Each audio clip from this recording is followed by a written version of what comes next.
자, 첫 번째 썰 한번 가보도록 하겠습니다. 댓글 컨텐츠고, 영상 제목, 월 100을 모으던, 50을 모으던, 요즘 같은 세상에 모아서 미래를 대비한다는 사실 자체가, 그리고 그런 마인드가 있다는 게 가장 중요하다는 생각이 들어요. 라는 영상에 달린 댓글입니다. 요즘에 뭐 다 그런 건 아니지만 확실히 예전에 비해서 젊은 사람들이 돈을 잘 안 모아요. 뭐 돈 모으는 걸 우습게 여기는 사람들도 많고. 근데 참 웃긴 게 뭐냐 하면 우리나라 사람들의 절대 다수는 월급쟁이에요. 월급쟁이. 월급을 받아서 먹고 사는 사람들입니다. 다르게 얘기하자면 월급 말고는 돈 나올 데가 없어요. 근데 월급 관리를 제대로 못하면 도대체 나이 먹어서 어떻게 살겠다는 건지, 뭔가 미래 계획을 안 짜는 분들도 많이 생기는 것 같아요. 왜 되겠지라는 생각으로. 근데 굉장히 위험한 발상이에요. 돈은 무조건 모아야 됩니다. 특히 뒷배가 없는 사람일수록, 서민일수록 돈을 모아야 돼. 근데 안타깝지만 현실에서 만나는 서민들은 돈을 더 안 모아요. 돈을 안 모으면서 돈 없다고 징징댑니다. 우리는 뭐 좋든 싫든 간에 자본주의 국가에 살고 있어요. 네. 결국 자본이고 생명이에요. 근데 돈을 안 모으면 생명줄이 없다는 거 아니겠습니까? 생명줄이 없는데 어떻게 미래를 보장하고 나중에 가면 더 나아진다는 생각을 할 수 있는지. 저는 뭐 여러분들이 뭐 300을 벌건 400을 벌건 뭐 급여도 중요하지만 얼마나 이제 달에 이제 플러스를 많이 찍느냐, 이것도 좀 중요하다고 생각합니다. 그리고 월급이 적은 사람일수록 돈을 모아야 돼요.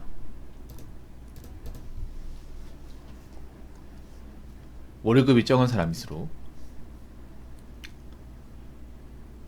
그리고 돈 모으는 게 힘든다는 거 알고 있어요.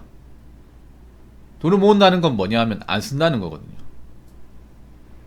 사 먹고 싶은 거를 참아야 되고, 가고 싶은 데가 있으면 좀 참아야 되고, 그리고 뭐 좀 먹고 싶은 게 있으면 참아야 돼. 다 먹으면서 뭐 즐기고 다 즐기면서 뭐 사고 싶은 거 다 사면서 돈을 모을 수는 없습니다. 돈을 모은다는 건 그만큼 안 쓰는 거예요. 안 쓰는 거 힘들어요. 특히 젊은 사람들은 요즘에 뭐 남들이 하는 그런 유행거리 같은 것들 안 하게 되면 굉장히 소외감 많이 느낍니다. 근데 그렇게 해야 돈이 모이는 거 어떡합니까? 예, 그렇게 해야. 왜 젊은 사람 중에 이런 말 하는 사람도 있어요. 그냥 남들 쓰는 만큼 쓰는데 왜 돈이 없지? 예, 거기에 답이 있어요. 남들 쓰는 만큼 썼기 때문에 돈이 없는 거야. 그 남들 쓰는 만큼 쓴다는 기준이 굉장히 높아요. 말도 안 되는 게 없습니다. 항상 남들 쓰는 만큼 쓰는데 그런 말 하는 사람은 평생 돈 구경 못 해요. 그러다 돈이 없잖아요. 그럼 항상 뭐 국가 핑계 대고, 돈 많은 사람 핑계 대고, 자기는 열심히 살았는데 이런 핑계 됩니다. 열심히 산 게 아닙니다. 여러분, 아무리 직장 오래 다녀도 내가 뭔가 아웃풋을 남긴 게 없으면 열심히 산 게 아니야. 그냥 맨 땅에 헤딩한 거예요. 그리고 돈을 모아야 힘들어 버틸 수 있어. 여러분 그런 거 있잖아요. 뭐 남자분들 중에 좀 육체적으로 힘든 일 하시는 분들 많이 있잖아요, 제 방송에. 그럼 뭐 보고 참아요? 뭐 맛있는 거 먹는 거 참는다거나, 아니면 뭐 사고 싶은 물건 사는 걸로 참는다거나, 뭐 그런 것도 있겠지만, 자기가 따박따박 모이는 이제 월급 통장을 보면서, 돈이 차곡차곡 쌓이는 걸 보면서 희망을 갖는 분들이 많을 겁니다. 같은 일을 해도 돈이 하나도 없는 사람하고 돈이 어느 정도 모이는 사람하고는 좀 결이 달라요. 제가 보니까 돈이 모이니까 어지간한 힘든 거는 좀 견딜 수 있더라고요. 그러니까 제가 보니까 돈을 모으면 인내심도 같이 생기는 것 같아요. 그냥 단순히 돈을 모으는 게 아니라 돈을 모음으로써 좀 어지간히 힘든 게 있어도 잘 극복하는 것 같아요. 보통 돈이 없는 분들이 직장을 일찍 그만두고 힘들어도 못 버티더라고요. 그리고 좀 돈이 모이면 뭐 액수도 늘어나는 것도 있지만 좀 멘탈이 단단해져요. 굉장히. 어지간한 유혹에서는 좀 벗어날 수 있습니다. 여러분 공감할지 모르겠지만 보통 돈이 없을 때 하고 싶은 게 많아요. 수중에 가진 거 없을 때 뭐 차도 구입하고 싶고, 옷도 사고 싶고 여행도 가고 싶고 그런 충동이 많이 생겨요. 근데 돈이 어느 정도 모이잖아요. 어느 정도 모이면 좀 소유욕이 없어집니다. 제 경험상. 그러니까 뭐 돈이 없어가지고 못 사는 게 아니라 돈이 있는데 굳이 내가 저걸 해야 될까? 저거 산다고 해서 내가 뭐 그렇게 달라져? 이런 생각이 듭니다. 그러니까 마음의 여유가 생겨요.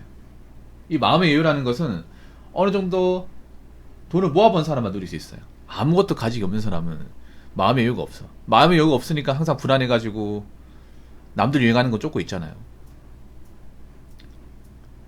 지금 뭔가 트렌드랍시고 이것저것 따라하는 사람들 보면 통장 잔고가 바닥일 겁니다. 불안불안하거든. 불안불안하니까 여기저기 끌려다니는 게 아닌가 저는 그렇게 봅니다. 그래서 앞으로 뭐 대한민국이 제가 봤을 때는 좀 돈이 없는 사람들한테는 굉장히 좀 힘들 거예요. 힘들지만 그래도 어느 정도 모은 사람은 잘 극복할 수 있을 겁니다. 자, 그러면 댓글 한번 읽어보도록 하겠습니다. 저도 통장에 전재산 10만원도 안 남았을 때 정신이 번쩍 들더라고요. 그때부터 예적금 들면서 악착같이 모으게 돼서 내후년이면 2억 지을 것 같아요.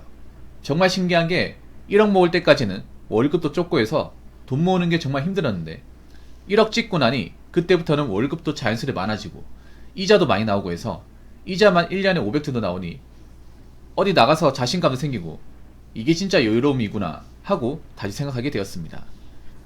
아주 좋은 현상이죠. 이거 본받아야 됩니다. 야, 열심히 사셨네.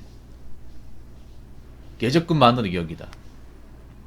여기 있는 사람들 중에 예적금만으로 2억 찍은 사람 거의 없을 것 같은데.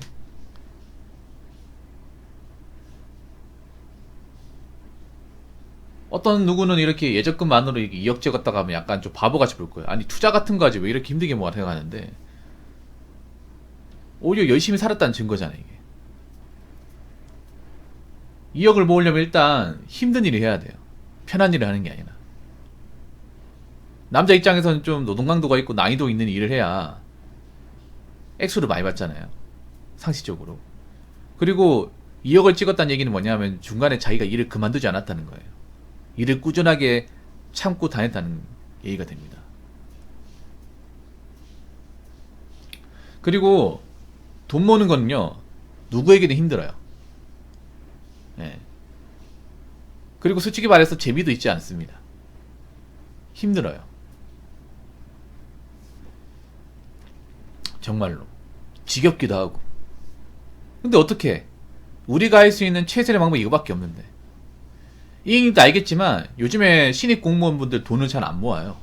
돈을 모은 사람도 있지만 잘 안 모아. 뭐 공무원 월급 얼마 안 된다는 거 알잖아요. 알고 들어오는 건데 뭐 공무원 됐다고 뭐 갑자기 큰 업적을 이룬 것 마냥 차를 바로 구입하는 사람들도 좀 있죠. 이행님. 사실 공무원들은 돈 더 모아야 되거든요. 사실 솔직히 말해서. 왜냐하면 공무원들은 솔직한 말로 그 직업 말고는 돈 나올 데가 없잖아요. 팩트를 얘기하자면. 그 직업에서 나오는 봉급만으로 평생 먹고 살아야 됩니다. 내가 이 직장을 그만두지 않는 한. 그러면 이 월급 관리 더 잘해야 되거든. 사실 사기업보다 공직에 있는 분들이 월급 관리 더 잘해야 돼. 근데 요즘 보면 다 그런 건 아니지만 공무원 분들이 월급 관리 못하는 분들이 좀 덜어 있는 것 같아요. 인리보급하는 거 아닙니다. 뭐 1년에 한두 번씩 이제 해외여행 간다거나 아니면 차를 뭐 요즘에 신차 있잖아요. 뭐 그런 거 지른다거나 아니 명품 같은 거 산다거나 뭐 남자 공무원도 그런 케이스 있는데 보통 여자 공무원분들이 보통 여행이나 명품을 많이 구매한다고 하더라고요. 다 그런 건 아니고. 우리가 잊어서는 안 되는 게 뭐 투자를 통해서 큰 돈을 벌면 좋겠지만 잘못되면 골로 가지 않습니까?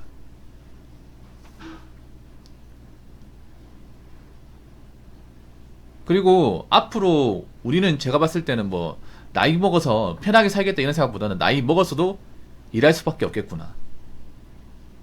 요즘 젊은 사람들 보면 뭐 파이어족이라 해가지고 뭐 젊었을 때 열심히 일해서 나이 먹으면 쉬어야지.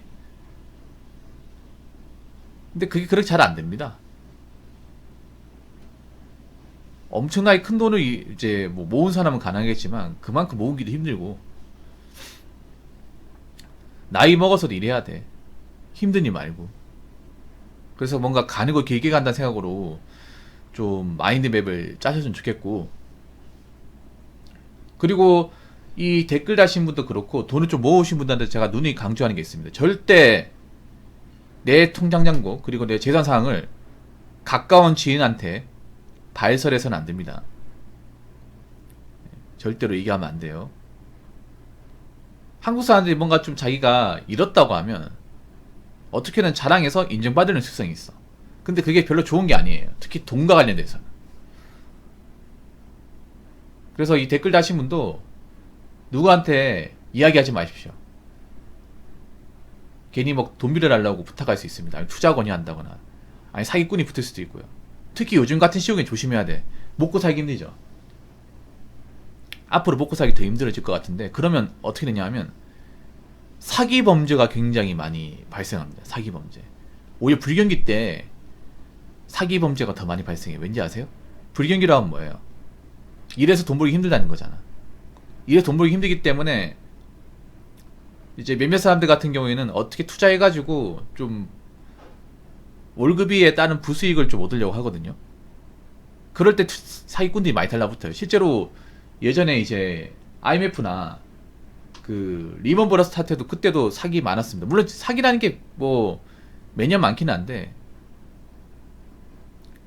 특히 불경기일 때 많아요. 왜냐하면 사람들이 불경기면 뭔가 이걸 존버해가지고 극복하려고 하기보다 뭔가 투자해가지고 전화위 보고 삼으려는 분들이 많이 있단 말이에요. 예. 투자 같은 거 하지 말고 그냥 지금처럼 월급 잘 하시고 이 월급 보고 좀 열심히 산다는 생각으로 좀 밀고 나가셨으면 좋겠어요. 물론 이렇게 산다고 해서 뭐 100만 원짜리가 된다거나 부자가 되는 건 아니에요.